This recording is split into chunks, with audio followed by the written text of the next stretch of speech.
Good morning friends. Standard 12 अर्थशास्त्र नवी paper style. मित्रों, corona ने लीधे जे कई चेन्जीस थया छे ए प्रमाणे बोर्ड नवी पेपर स्टाइल बहार पाडवानी हती ए एणे बहार पाडी दीधी छे। मोटा भागना विद्यार्थीओ सुधी आवी पण गई हशे, पण छतां आपणे एक औपचारिकताना भागरूपे फॉर्मालिटीना भागरूपे આપણે તમને સમજાવવી જરૂરી છે। કદાચ કોઈ વિદ્યાર્થીઓને ઇલેક્ટ્રોનિક સ્વરૂપે વોટ્સએપ ગ્રુપ્સમાં ન મળી હોય તો એ ખાસ ધ્યાનથી નોંધી લે। વિભાગ એ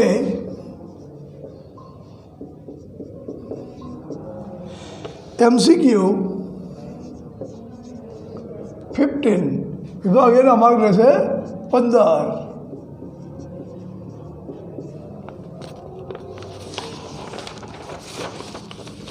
विभाग बी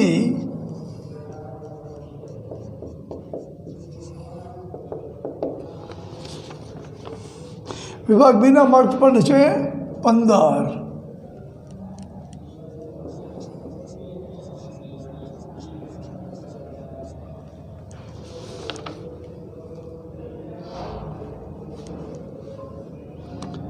एक बे वाक्य में जवाब।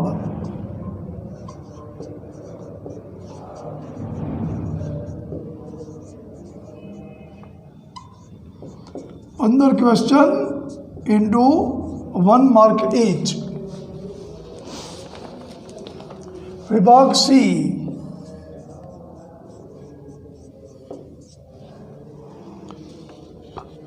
टूंक में उत्तर लखो।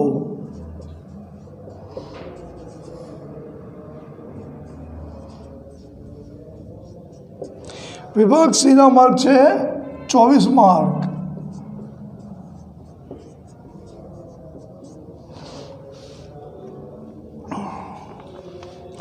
Twelve question into 2 marks each.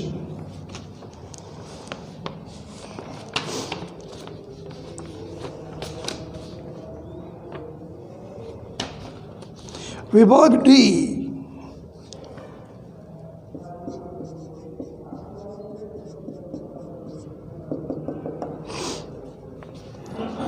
21 marks.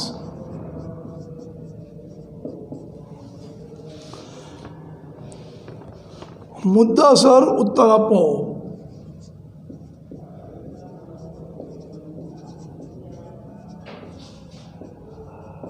मुद्दासर उत्तर आपो।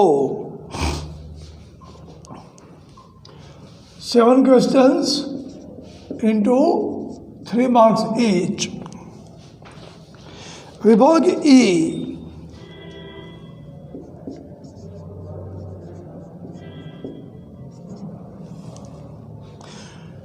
25 मार्क।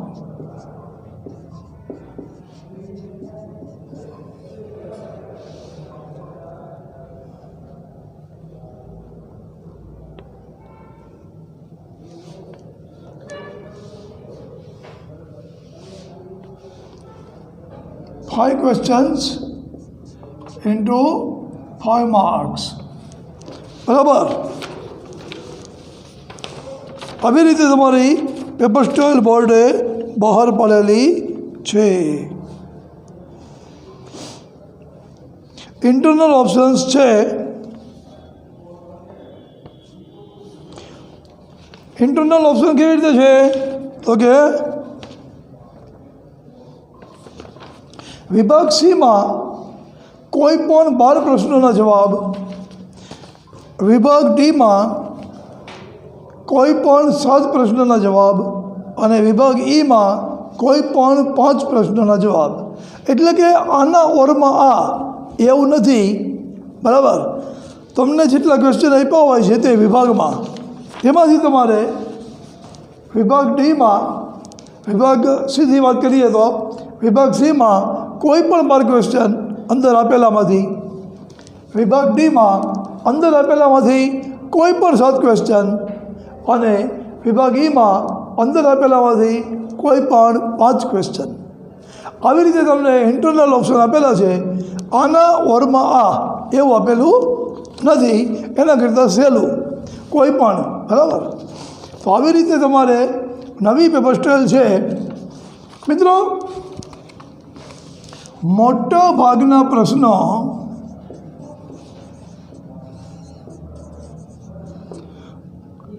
ટેક્સ્ટ બુક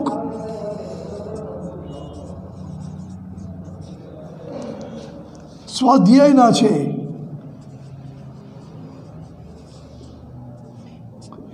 મિત્રો, મોટા ભાગના પ્રશ્નો ટેક્સ્ટ બુક સ્વાધ્યાયના છે.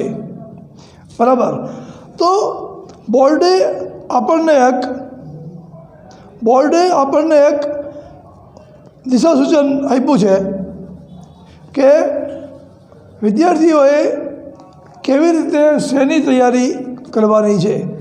તો આપણે એવું માનવાનું નહીં કે ટેક્સ્ટ બુક સ્વાધ્યાયની બહાર નહીં પૂછાય, કારણ કે એવું ક્યાંય લખ્યું નથી.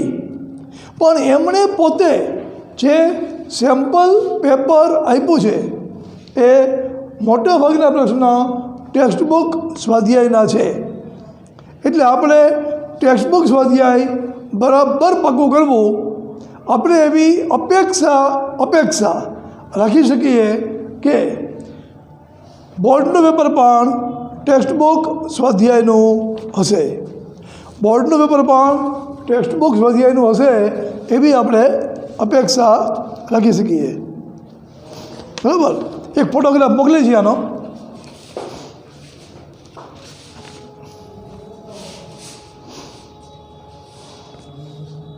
પેપર સ્ટાઇલનો એક ફોટો તમને મોકલી છે.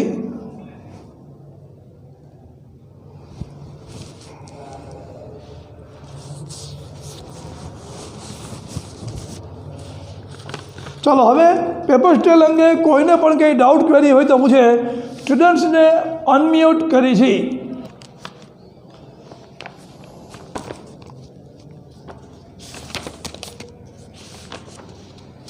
છેલ્લે આપણે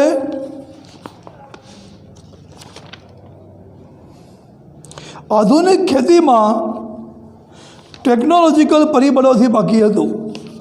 આધુનિક ખેતીમાં ટેકનોલોજીકલ પરિબળોથી બાકી હતું, ત્યાંથી આપણે સિલેબસ આગળ ધપાવીએ છીએ.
મિત્રો, આધુનિક ખેતીમાં આપણે હરિયાળી ક્રાંતિ અને પાકની ફેરબદલી એ બંને શીખી ગયા છીએ.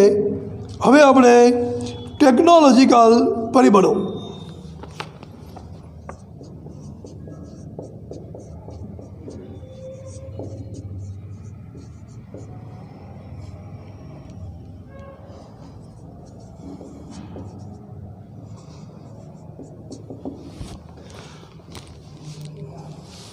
ટેકનોલોજીકલ પરિબળોમાં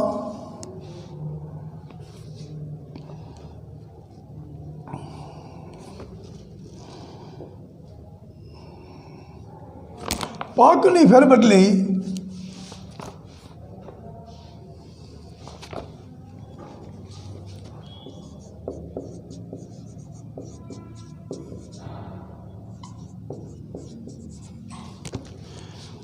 જમીન આબોહવા અને વરસાદ પર આધાર રાખે છે. જમીન આબોહવા અને વરસાદ પર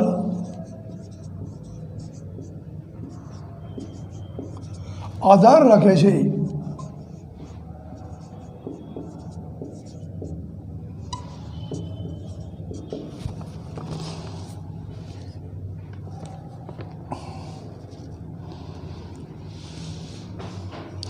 મધ્યપ્રદેશમાં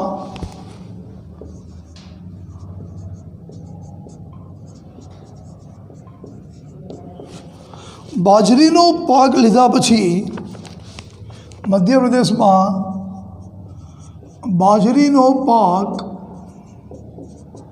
લીધા પછી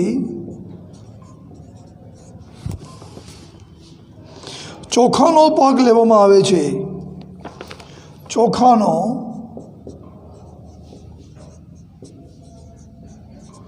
પાક લેવામાં આવે છે.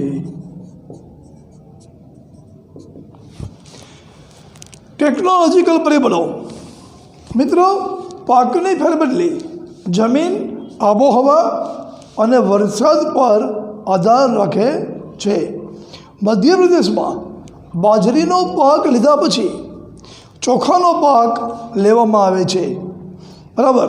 વારંવાર એક વાક્યમાં પૂછાતું MCQમાં પૂછાતા વાક્યો છે.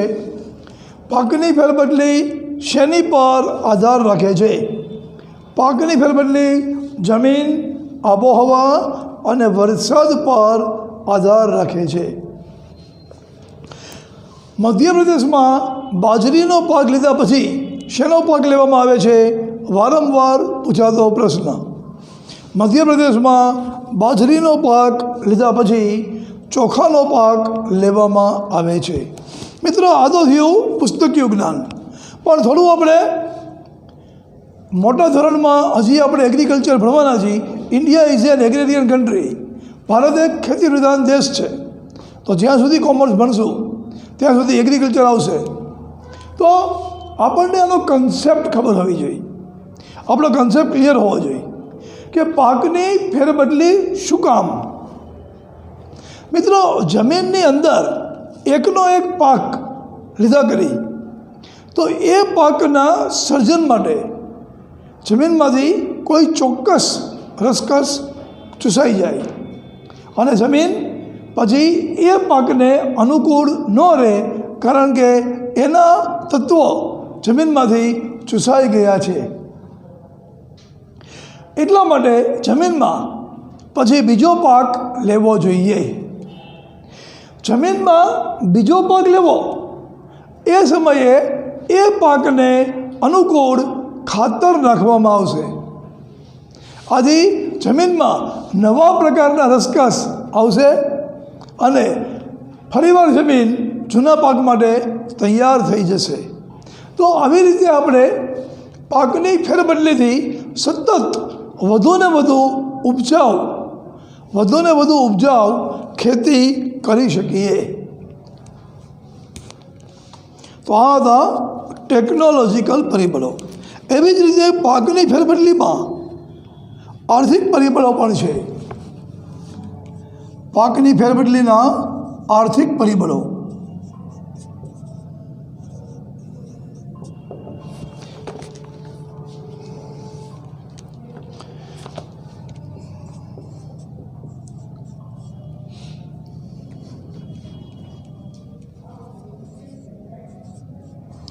મહત્તમ કિંમત અને આવક,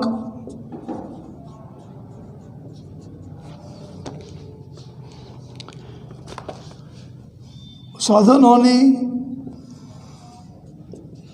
ઉપલબ્ધતા,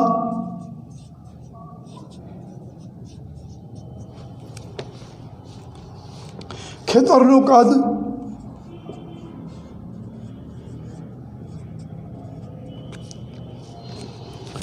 વીમો,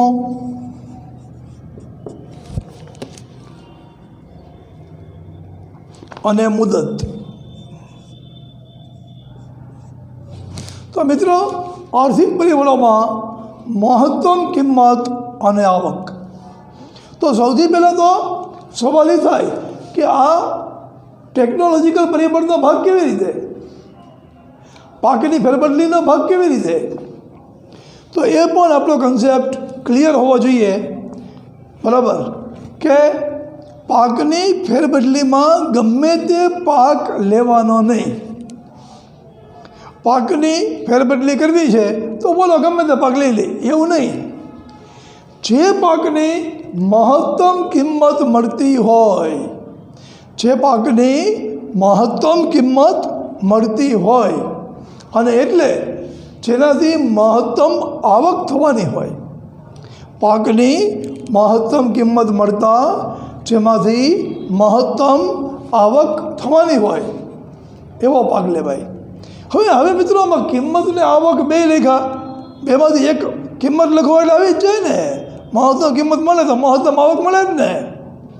ના,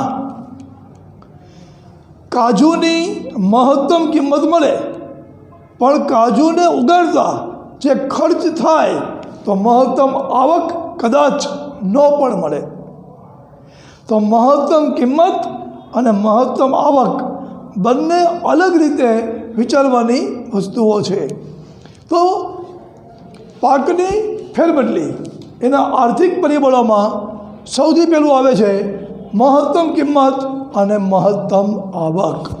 પાકની ફેરબદલી કરવી જરૂરી છે, પણ કેવો પાક લેવાનો?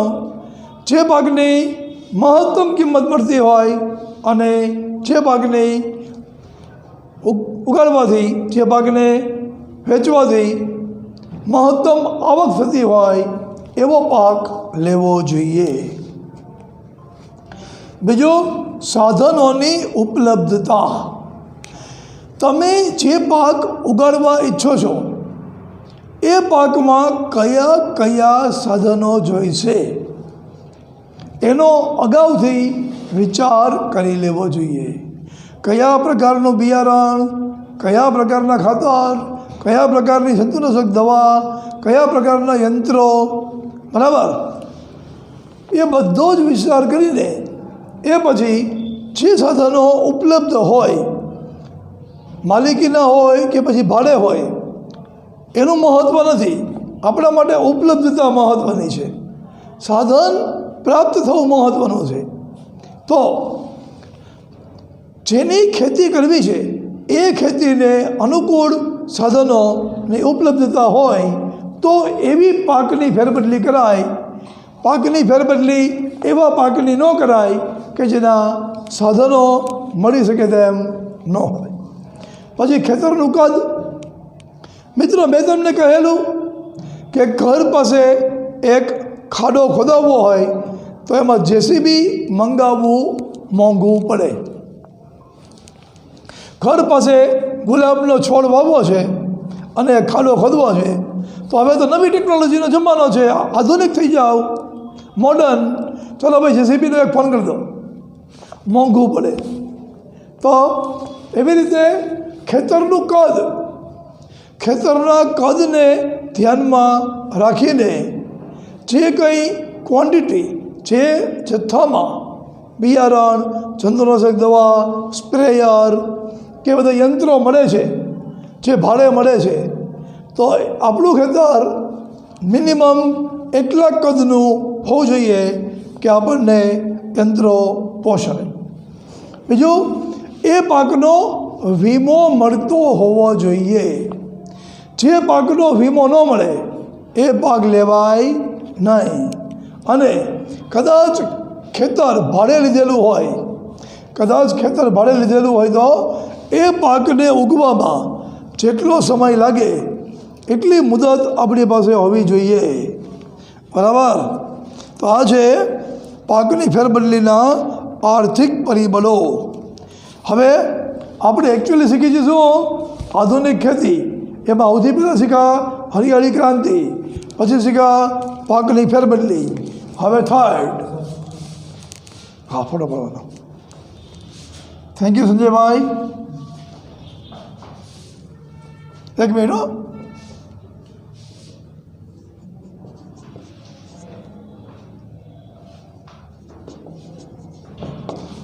થેન્ક યુ સંજયભાઈ. એક ફોટો પાડી દો. આનો એક ફોટો પણ તમને મોકલી છે, જેથી કરીને તમે ઘરે અત્યારે કદાચ સાથે લખ્યું ન હોય તો એ પછી પણ બુકમાં લખીને સારી તૈયારી કરી શકો. તો આધુનિક ખેતીમાં સૌથી પહેલું હરિયાળી ક્રાંતિ, બીજું હતું પાકની ફેરબદલી. પાકની ફેરબદલી બે પરિબળો ઉપર આધાર રાખે, ટેકનોલોજીના પરિબળો અને આર્થિક પરિબળો. હવે આધુનિક ખેતીનો ત્રીજો પોઈન્ટ, પાક સંરક્ષણ.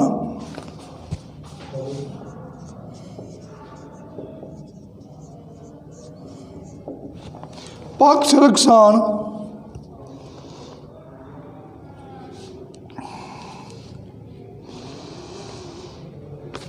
જંતુનાશક દવા વડે ખેત ઉત્પાદકતા વધે છે.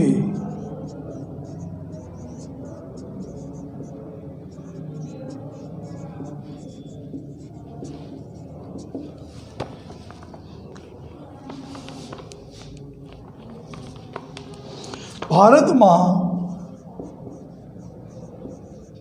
હેક્ટર દીઠ જંતુનાશક દવાનો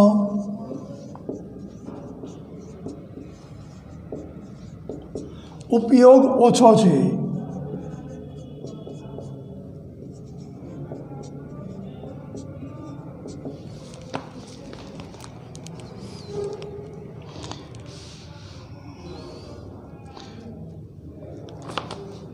અમેરિકામાં હેક્ટર દીઠ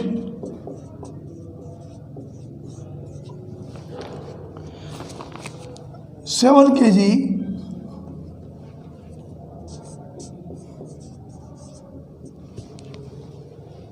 યુરોપમાં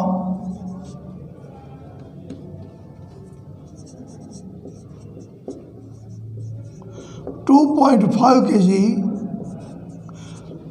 2.5 કિલો, જાપાનમાં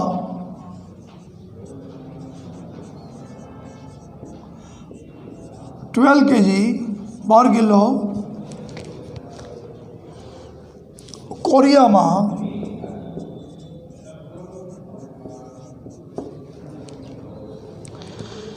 6.6 kg ની સરખામણીમાં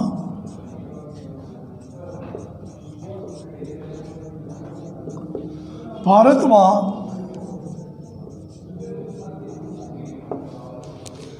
હેક્ટર દીઠ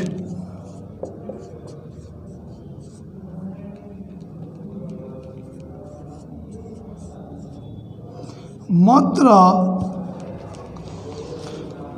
0.5 અડધો કેજી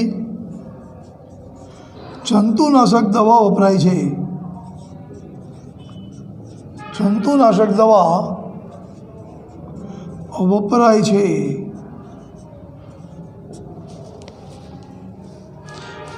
જેને કારણે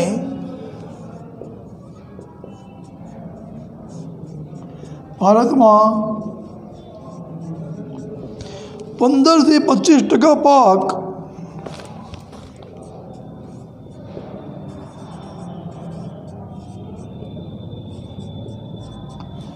નાશ પામે છે.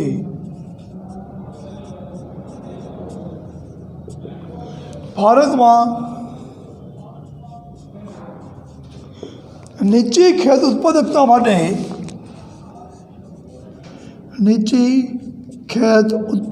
માટે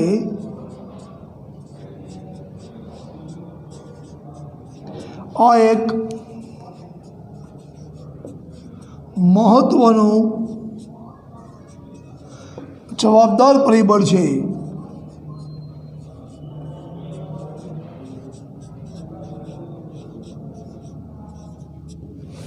મિત્રો, પાક સંરક્ષણ. જંતુનાશક દવા વડે ખેત ઉત્પાદકતા વધે છે. જંતુનાશક દવાનો જેટલો વધારે ઉપયોગ કરીએ તો છોડને એટલા જંતુ ઓછા લાગે. જંતુ ઓછા લાગવાથી છોડ તંદુરસ્ત થાય અને છોડ તંદુરસ્ત થતાં એમાં જે કંઈ ઘઉં ચોખા ઉગતા હોય એ દરેક છોડમાં વધારે ઉગે. તો આ રીતે જંતુનાશક દવા વડે ખેત ઉત્પાદકતા વધે છે. ભારતમાં હેક્ટર દીઠ જંતુનાશક દવાનો ઉપયોગ ઓછો છે. ભારતમાં હેક્ટર દીઠ જંતુનાશક દવાનો ઉપયોગ ઓછો છે. કેટલો ઓછો છે જોઈએ. અમેરિકામાં હેક્ટર દીઠ 7 કિલો 7 kg, યુરોપમાં 2.5 કિલો, જાપાનમાં 12 કિલો, કોરિયામાં 6.6 કિલો ની સરખામણીમાં ભારતમાં હેક્ટર દીઠ માત્ર 1/2 કિલો 500 ગ્રામ 0.5 kg જંતુનાશક દવા વપરાય છે. જેને કારણે ભારતમાં 15થી 25% પાક નાશ પામે છે. જો ભારતમાં પણ આટલા મોટા પ્રમાણમાં જંતુનાશક દવા વપરાતી હોય તો 25% બરાબર 25% પાક એમને વધી જાય, ખેડૂતની 25% આવક વધી જાય, દેશને 25% પ્રોડક્શન વધારે મળે. ભારતમાં નીચી ખેત ઉત્પાદકતા માટે આ એક મહત્ત્વનું જવાબદાર પરિબળ છે. બરાબર. તો મિત્રો આનો એક ફોટો મોકલી છે. પછી જંતુનાશક દવા વિશે હજી પણ સમજાવવાનું બાકી છે.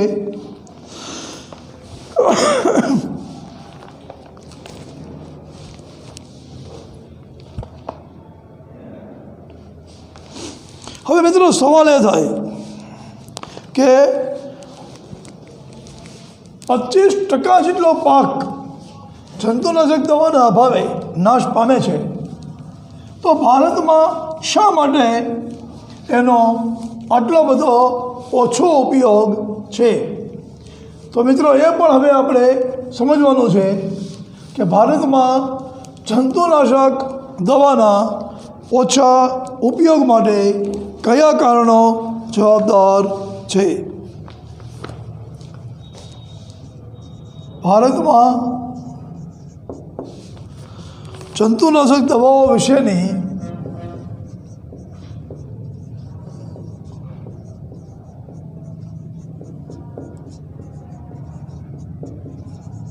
યોગ્ય માહિતીનો અભાવ છે. યોગ્ય માહિતીનો અભાવ છે.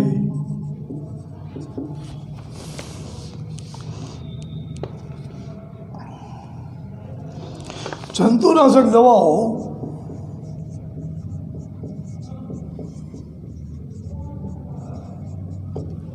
ની ગુણવત્તા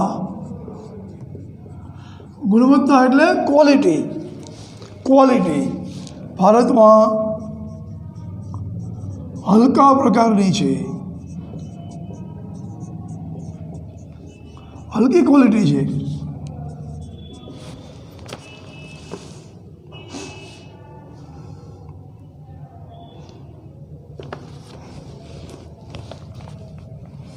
અયોગ્ય ક્વોલિટીની જંતુનાશક દવાઓ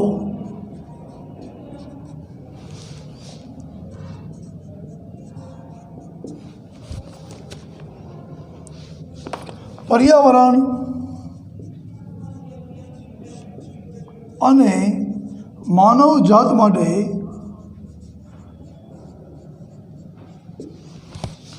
નુકસાનકારક બની રહી છે.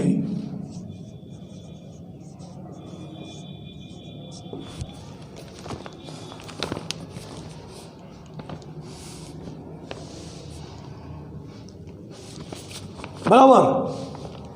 તો ભારતમાં જંતુનાશક દવાના ઓછા ઉપયોગના કારણે આપણે ખેડૂતોની આવક ઘટે છે અને ભારતનું જીડીપી જેમાં ખેતીનું યોગદાન છે એ પણ ઓછા પ્રોડક્શનના કારણે સહન કરે છે. તો આ સંજોગોમાં સવાલ એ થાય કે શા માટે ભારતના ખેડૂતો અમેરિકા, યુરોપ, જાપાન જેટલી જંતુનાશક દવા વાપરતા નથી? ફાયદો તો એમનો જ છે ને, પ્રોડક્શન એમનું વધશે, તો એ કેમ નથી વાપરતા? જવાબ અહીંયા છે, ભારતમાં જંતુનાશક દવાઓ વિશેની યોગ્ય માહિતીનો અભાવ છે. જે પ્રકારના જંતુઓ લાગ્યા હોય એ પ્રકારની દવા જોઈએ. કોરોનામાં ટાઇફોઇડની દવા કામ ના કરે, કોરોનાની વેક્સિન જ કામ કરે. તો છોડને પણ જે પ્રકારના જંતુ લાગ્યા હોય એ પ્રકારની દવા જોઈએ. હવે તો એવી લેબોરેટરી પણ થઈ છે કે જેવા જંતુ લાગ્યા હોય છોડનો એક કટકો લઈને જવાનો, ટેસ્ટ કરીને આપણને દવા પ્રિસ્ક્રાઇબ કરી આપે. તો પછી ક્યાં વાત અટકી છે? જંતુનાશક દવાઓની ગુણવત્તા ભારતમાં હલકા પ્રકારની છે. અનેક કંપનીઓ અનેક જાતના ખેડૂતોને ભરમાવતા નામથી જંતુનાશક દવાઓ બહાર પાડે છે અને એનો ઉપયોગ કરીને ખેડૂતને સંતોષકારક પરિણામ ન મળે, ખર્ચો તો થઈ ગયો, એટલા માટે એ બીજી વાર જંતુનાશક દવા લેવાનું ટાળે. અયોગ્ય ક્વોલિટીની જંતુનાશક દવાઓ પર્યાવરણ અને માનવજાત માટે નુકસાનકારક બની રહી છે. બરાબર. તો એવી જંતુનાશક દવાઓ છે કે જેની ક્વોલિટી એવી છે કે જંતુને તો મારતા મારે, પરંતુ એ પાક ખાનારને, માણસ જાતને નુકસાન કરે અને એ દવાનું પ્રોડક્શન કરવામાં, એ ટાઈપની દવા બનાવવામાં અને એ ટાઈપની દવા છાંટવામાં પર્યાવરણને નુકસાન થાય છે. તો મિત્રો આનો ઉપાય શું? તો પછી ભારત આના અંગે શું કરે છે? ભારત ખેત ઉત્પાદકતા વધારવા માટે જંતુનાશક દવામાં કંઈ નથી કરતું? કરે છે. શું કરે છે? હાલો જોઈએ.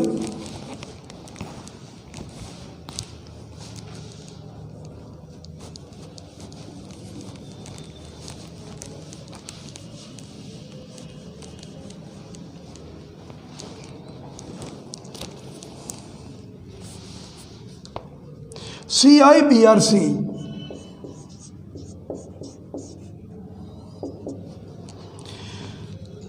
Central Insecticide Board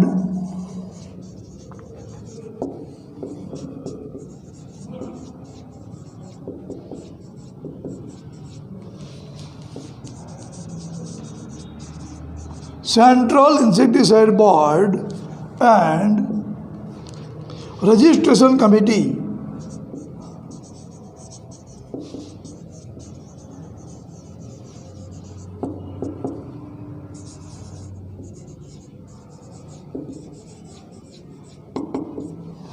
central insecticide board and registration committee.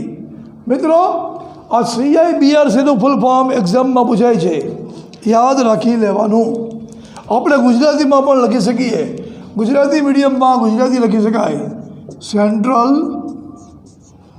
Insecticide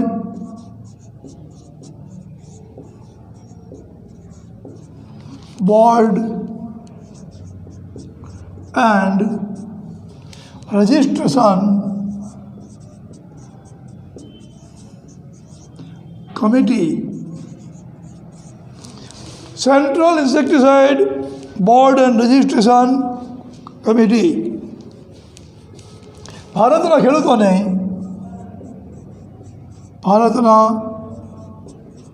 ખેડૂતોને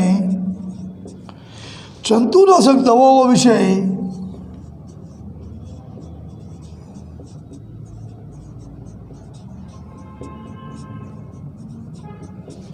માહિતી આપે છે.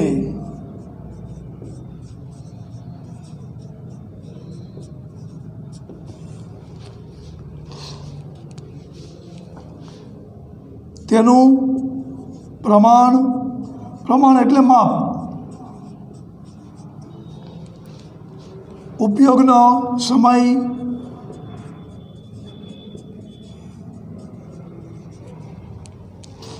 ઉપયોગની રીત,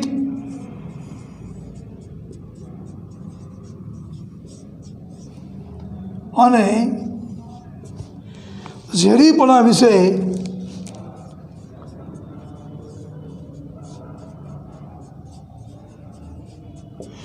ભારતીય ખેડૂતોને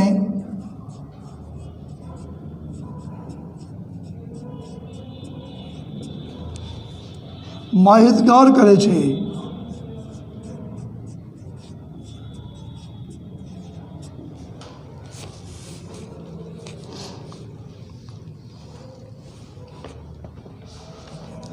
જંતુનાશક દવાઓ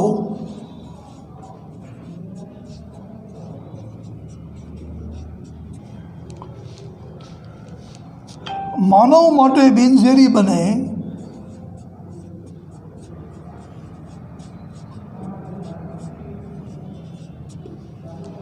સસ્તી બને,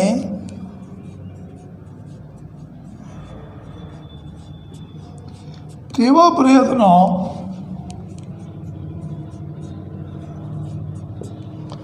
થઈ રહ્યા છે.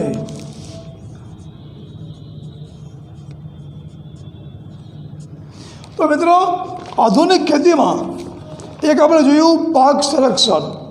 પાક સંરક્ષણને જંતુનાશક દવા સાથે ડાયરેક્ટ સંબંધ છે, પરંતુ જંતુનાશક દવાનો ભારતમાં ઓછો ઉપયોગ છે અને એટલા માટે ભારતમાં ખેત ઉત્પાદકતા નીચી છે. ઓછો ઉપયોગ કેમ છે એ આપણે જોયું.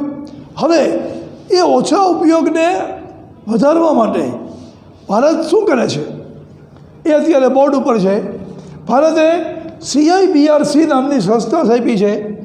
આનું ફૂલ ફોર્મ વારંવાર એક્ઝામમાં પૂછાય છે. Central insecticide board and registration committee. ગુજરાતીમાં પણ લખી શકાય મિત્રો, central insecticide board and registration committee. આનું કામ શું? આ સંસ્થા શું કામ કરે છે? ભારતના ખેડૂતોને જંતુનાશક દવાઓ વિશે માહિતી આપે છે. તેનું પ્રમાણમાં કેટલી છાંટવાની, ઓછી છાંટે જંતુ જાય નહીં, વધારે છાંટે તો પાકને નુકસાન થાય. ઉપયોગનો સમય, જ્યારે જંતુઓ વિકાસ પામી જાય પછી કોઈ દવા અસર ના કરે, રોગ વધી ગયો, માણસ મરી જાય એના જેવું. તો ઉપયોગનો સમય, ઉપયોગની રીત, ટીકડી, સિરપ, ઇન્જેક્શન, બરાબર. એની જેમ છોડ માટે પણ અલગ અલગ રીત, ઉપયોગની રીત અને ઝેરીપણા વિશે ભારતીય ખેડૂતોને માહિતગાર કરે છે. જંતુનાશક દવાઓ માનવ માટે બિનઝેરી બને, માનવ માટે બિનઝેરી પણ એ જંતુને મારી નાખે એવી ઇન્વેન્શન, શોધ અને સંશોધન. સસ્તી બને જેથી કરીને ભારતના ખેડૂત ખરીદી શકે તેવા પ્રયત્નો થઈ રહ્યા છે. બરાબર મિત્રો.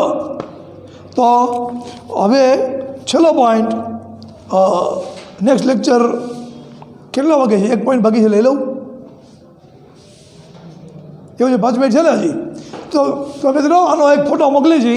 પછી ચેપ્ટરનો છેલ્લો પોઈન્ટ કૃષિ સંશોધન એ આપણે લઈ લઈએ એટલે આપણે ચેપ્ટર પૂરું થાય અને નેક્સ્ટ લેક્ચરથી આપણે જે ચેપ્ટર જોશી સાહેબે ભણાવ્યા છે એ બધા હું શરૂ કરું છું. રિવિઝનમાં જોશી સાહેબે ભણાવેલા ચેપ્ટર હું આવતા લેક્ચરથી ફરીવાર ભણાવું છું. અત્યારે કૃષિ ક્ષેત્રનો છેલ્લો પોઈન્ટ કૃષિ સંશોધન એ આપણે શીખવા જઈ રહ્યા છીએ.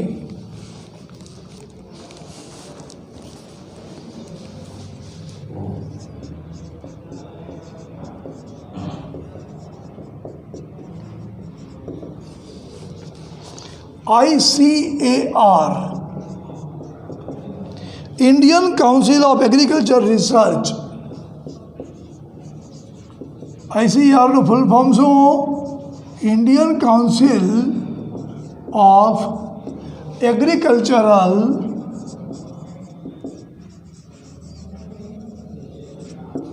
રિસર્ચ.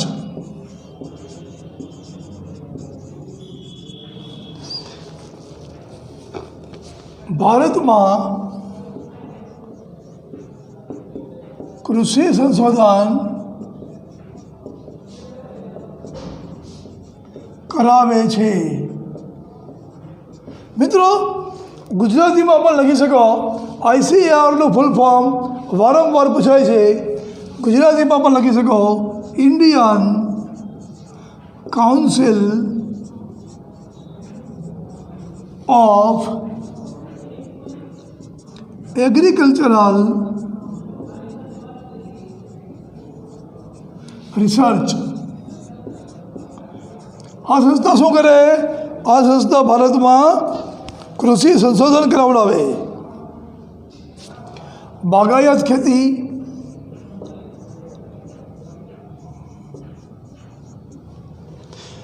મત્સ્યપાલન,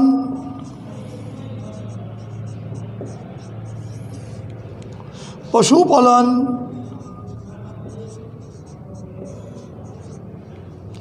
અંગે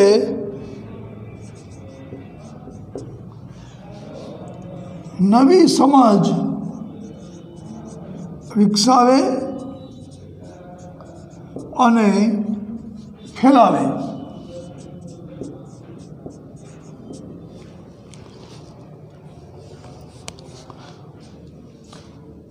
હરિયાળી ક્રાંતિ માટે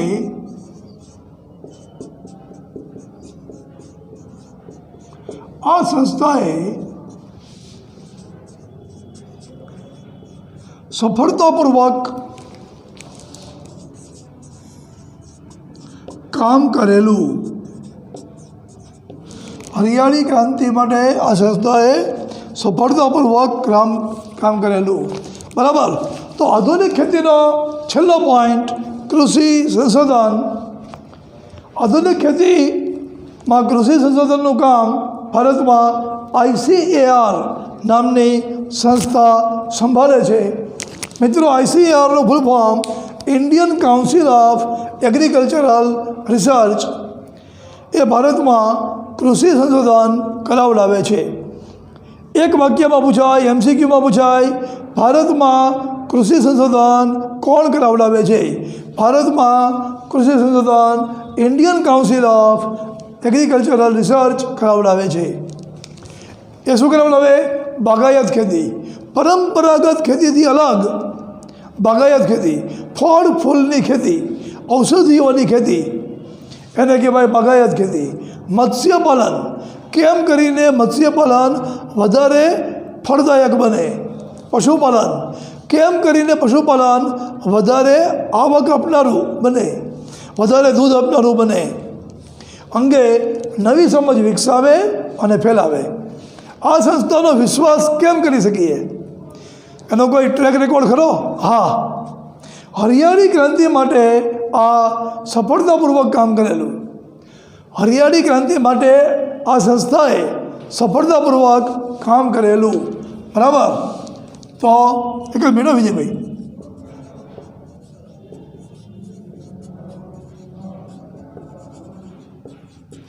હા, હવે ફોટો મોકલો. એક ફોટો મોકલી છીએ આનો. આ સાથે ચેપ્ટર પૂરું થાય છે. કૃષિ ક્ષેત્ર ચેપ્ટર આપણે પૂરું કર્યું છે.